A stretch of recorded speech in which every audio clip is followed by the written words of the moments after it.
Assalamualaikum warahmatullahi wabarakatuh. Salam sejahtera untuk kita semua. Om Swastiastu, Namo Buddhaya dan salam kebajikan. Kami di sini dari kelompok 3 ingin membahas kembali materi yang kami sampaikan minggu lalu mengenai karakteristik hukum acara Mahkamah Konstitusi. Sebelum masuk, perkenalkan saya Nazmul Ponto. Saya Marsyanda Manongko. Saya Julio Wisam. Saya Michelle Takalao. Saya Sitorek. Video ini kami lakukan untuk memenuhi tugas yang diberikan dari dosen pengampu mata kuliah. Langsung saja kita masuk ke pembahasan karakteristik hukum acara Mahkamah Konstitusi. Baik, pertama kita akan bahas mengenai peristilahan dan pengertian hukum acara Mahkamah Konstitusi. Di sini, Mahkamah Konstitusi atau MK berasal dari istilah Constitutional Court, yaitu lembaga peradilan yang dibentuk untuk menjaga kemurnian dan pelaksanaan konstitusi dalam suatu negara. Menurut Jimli Asidiki, Mahkamah Konstitusi adalah penafsir konstitusi yang berfungsi menjaga agar penyelenggaraan negara tetap berjalan sesuai dengan prinsip-prinsip konstitusionalisme. Nah, kalau berdasarkan Undang-Undang Dasar 1945 pada pasal 24C, di mana Mahkamah Konstitusi ini merupakan salah satu pelaku kekuasaan kehakiman yang memiliki kewenangan konstitusional seperti dalam menguji Undang-Undang Dasar 1945. Dengan demikian, Mahkamah Konstitusi dapat dipahami sebagai lembaga yudikatif yang berperan penting dalam menjamin tegaknya konstitusi, demokrasi, dan prinsip negara hukum. Itulah tadi pembahasan mengenai peristilahan dan pengertian dari hukum acara Mahkamah Konstitusi. Selanjutnya yang kita bahas adalah asas-asas hukum acara Mahkamah Konstitusi. Di sini asas-asas hukum acara Mahkamah Konstitusi ada 7. Yang pertama, ius curia novit, yang dimana artinya adalah asas yang berarti hakim dianggap mengetahui hukum, atau secara lebih lengkap, pengadilan mengetahui hukum dan tidak perlu diajari oleh para pihak. Dengan kata lain, hakim berwenang dan bahkan wajib menerapkan hukum yang tepat, meskipun hukum tersebut tidak disebutkan atau dimohonkan oleh para pihak dalam perkara. Yang kedua ada asas persidangan terbuka untuk umum. Asas persidangan terbuka untuk umum adalah salah satu asas penting dalam sistem peradilan modern, termasuk di Mahkamah Konstitusi Republik Indonesia. Asas ini menjamin bahwa proses peradilan dapat diawasi oleh publik sehingga berlangsung secara transparan, adil, dan akuntabel. Asas selanjutnya ada asas independensi. Asas ini berarti bahwa Mahkamah Konstitusi bebas dari campur tangan kekuasaan manapun, baik eksekutif, legislatif, maupun pihak lain. Hakim konstitusi harus menjalankan tugasnya secara mandiri, tanpa tekanan atau pengaruh dari luar. Dasar hukum yang mengatur pada pasal 24 Undang-Undang 1945 tentang kekuasaan kehakiman yang merdeka. Selanjutnya ada pasal 17 ayat 1 Undang-Undang Nomor 24 Tahun 2003 tentang Mahkamah Konstitusi, sebagaimana telah diubah bahwa hakim konstitusi wajib menjaga kemandirian, kejujuran, dan keadilan dalam menjalankan tugasnya. Selanjutnya ada asas imparsialitas, di mana asas ini berarti Mahkamah Konstitusi dan para hakim yang ada harus tidak memihak, harus bersikap netral terhadap para pihak yang berperkara dan hanya mempertimbangkan fakta dan hukum yang relevan. Dasar hukum yang ada pada pasal 5 Undang-Undang Mahkamah Konstitusi yang menyatakan bahwa pemeriksaan perkara dilakukan secara objektif dan imparsial. Kode etik dan perilaku hakim konstitusi, khususnya prinsip ketidakberpihakan dan keadilan. Asas selanjutnya ialah asas peradilan cepat, sederhana, dan biaya ringan. Cepat, perkara diselesaikan dalam waktu yang sesingkat-singkatnya tanpa mengorbankan keadilan dan kebenaran. Sederhana, prosedur hukum mudah dipahami, tidak rumit, serta tidak birokratis. Biaya ringan, pemohon tidak dibebani dengan biaya mahal, bahkan gratis untuk perkara di MK. Atau karena sifatnya adalah judicial review atau konstitusionalitas hukum, bukan perdata atau komersial. Di sini dasar hukumnya yang pertama ialah Undang-Undang Nomor 24 Tahun 2003 tentang Mahkamah Konstitusi, sebagaimana telah diubah dengan Undang-Undang Nomor 7 Tahun 2020. Pasal 10 ayat 1 menyebutkan bahwa Mahkamah Konstitusi berwenang memeriksa, mengadili, dan memutus perkara konstitusi secara cepat dan tepat. Penjelasan pasal 10 Undang-Undang Mahkamah Konstitusi, pemeriksaan perkara dilakukan dengan asas sederhana, cepat, dan biaya ringan, guna menjamin akses keadilan konstitusional bagi warga negara.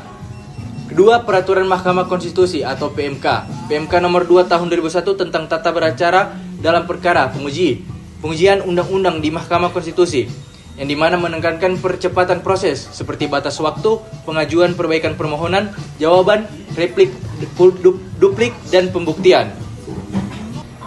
Selanjutnya, asas audi et alteram pater berasal dari prinsip hukum Latin yang berarti didengarkan juga pihak yang lain. Ini merupakan asas fair hearing atau due process of law yang fundamental dalam setiap proses peradilan, termasuk di Mahkamah Konstitusi. Implikasinya, pertama, setiap pihak yang berperkara mempunyai hak yang sama untuk mengajukan argumentasi, bukti, dan juga pembelaan di sidang Mahkamah Konstitusi. Kedua, MK tidak boleh memutus perkara hanya berdasarkan keterangan atau bukti dari satu pihak saja. Ketiga, persidangan diselenggarakan secara terbuka, objektif, dan juga imparsial. Keempat, memberikan jaminan bahwa tidak ada pihak yang dirugikan karena tidak diberi kesempatan untuk menyampaikan pendapat atau untuk membela diri. Contohnya, dalam perkara pengujian undang-undang, baik pemohon, pemerintah maupun DPR diberikan waktu dan juga ruang yang sama untuk menjelaskan pandangannya secara seimbang. Nah, Arsy, selain itu ada juga asas aktif dalam persidangan. Asas ini mengandung makna bahwa hukum konstitusi tidak hanya menjadi pendengar pasif, tetapi aktif dalam menggali, menilai, dan mencari kebenaran material dalam proses pemeriksaan perkara. Nah, implikasinya itu antara lain yang pertama, Hakim Mahkamah Konstitusi berhak dan berkewajiban untuk bertanya, mengoreksi, atau meminta klarifikasi kepada para pihak. Yang kedua, dalam hal ada kekurangan atau ketidaksesuaian alat bukti, Hakim dapat memerintahkan pengumpulan atau pemanggilan saksi atau tambahan bukti. Dan yang ketiga, meskipun prosesnya bersifat inkuisitorial, namun tetap menjunjung tinggi asas keadilan dan keseimbangan. Nah, tujuan dari asas aktif dalam persidangan ini, itu yang pertama, menjamin agar keputusan yang diambil benar-benar mencerminkan kebenaran dan keadilan substantif, bukan hanya berdasarkan formalitas prosedural. Nah, ada juga beberapa contoh nih Arsy. Jika dalam pengujian undang-undang terdapat ketidaksesuaian data, Hakim dapat meminta keterangan ahli tambahan, bahkan memanggil pihak yang tidak hadir sebelumnya.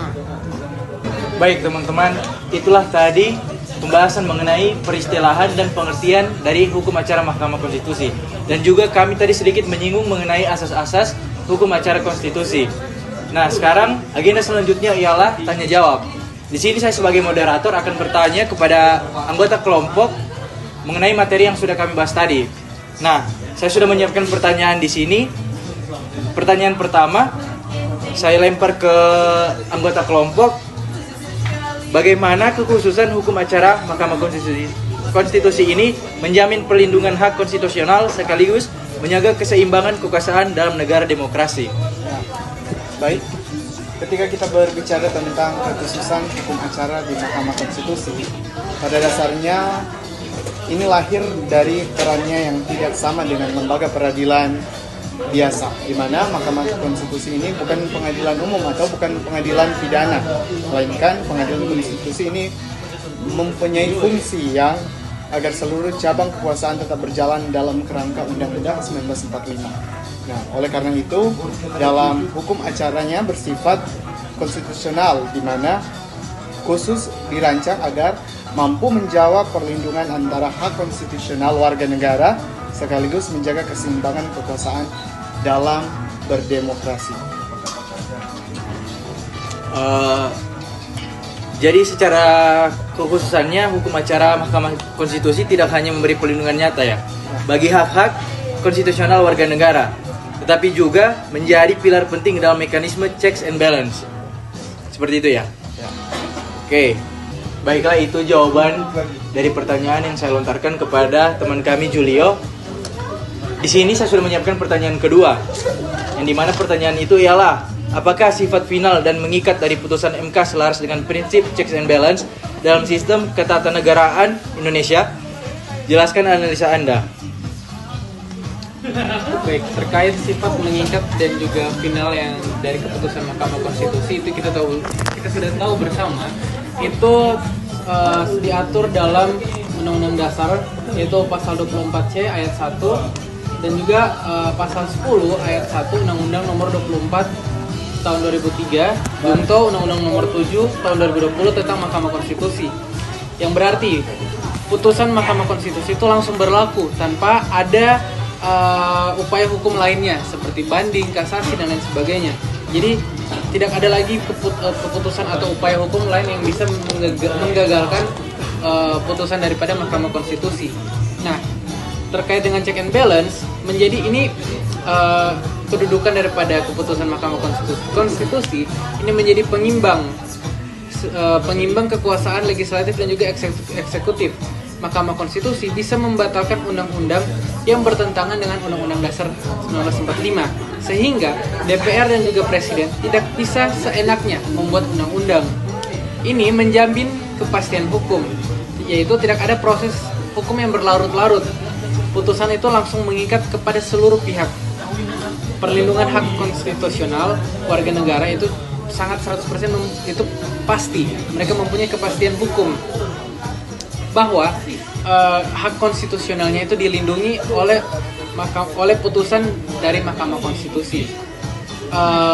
Namun di sisi lain, sifat final dan mengikat ini berpotensi menimbulkan masalah terhadap check and balance tersendiri tadi, karena tidak ada mekanisme banding ataupun koreksi, yaitu tidak ada upaya lain yang bisa membatalkan putusan daripada Mahkamah Konstitusi. Jadi jika Mahkamah Konstitusi keliru, tidak ada lembaga lain yang bisa mengkoreksi putusannya, sehingga muncul resiko ada timbulnya kekuasaan yang mungkin absolut dalam tafsiran konstitusi. Kontrolnya itu hanya terbatas pada etik daripada hakim Mahkamah Konstitusi tersebut. Dan juga jadi secara kesimpulan atau secara garis besar, sifat final dan mengikat dari putusan Mahkamah Konstitusi itu pada dasarnya selaras dengan prinsip check and balance, karena menjamin kepastian hukum, mengontrol cabang kekuasaan lain, dan juga menjaga supremasi konstitusi Indonesia. Akan tetapi, karena tidak adanya mekanisme koreksi yudisial terhadap Mahkamah Konstitusi, prinsip ini beresiko terganggu apabila MK menyalahgunakan kewenangannya. Oleh karena itu, check and balance terhadap Mahkamah Konstitusi hanya bisa dijalankan melalui mekanisme non-yudisial seperti pengawasan etik hakim, keterbukaan publik, dan juga kontrol dari masyarakat sipil. Mungkin saya kira demikian. Baik, berarti kesimpulannya dari analisis Anda, sifat final dan mengikat dari putusan MK pada dasarnya selaras dengan prinsip checks and balance karena menjamin kepastian hukum, mengontrol cabang kekuasaan lain, dan menjaga supremasi konstitusi. Ya. Tetapi di sini dalam kurung, karena tidak ada mekanisme koreksi yang yudisial, prinsip ini berisiko terganggu apabila Mahkamah Konstitusi menyalahgunakan kewenangannya. Seperti itu ya. Ya. Baik, jawaban yang sangat menarik menurut analisa dari teman kami Arsi. Baiklah, itu saja yang bisa kami sampaikan dalam pembahasan kali ini mengenai karakteristik hukum acara Mahkamah Konstitusi. Tadi kami sudah membahas mengenai peristilahan dan pengertian hukum acara konstitusi, dan juga kami sempat menyinggung mengenai asas-asas yang terdapat dalam hukum acara Mahkamah Konstitusi. Dan terakhir, kami melakukan sesi tanya jawab dan kami berdiskusi mencari jawaban dari pertanyaan yang saya berikan. Mungkin itu saja yang bisa kami sampaikan, yang bisa kami paparkan. Mohon maaf apabila ada kekurangan, ada kesalahan. Sekian dari kami. Wassalamualaikum warahmatullahi wabarakatuh. Selamat sore.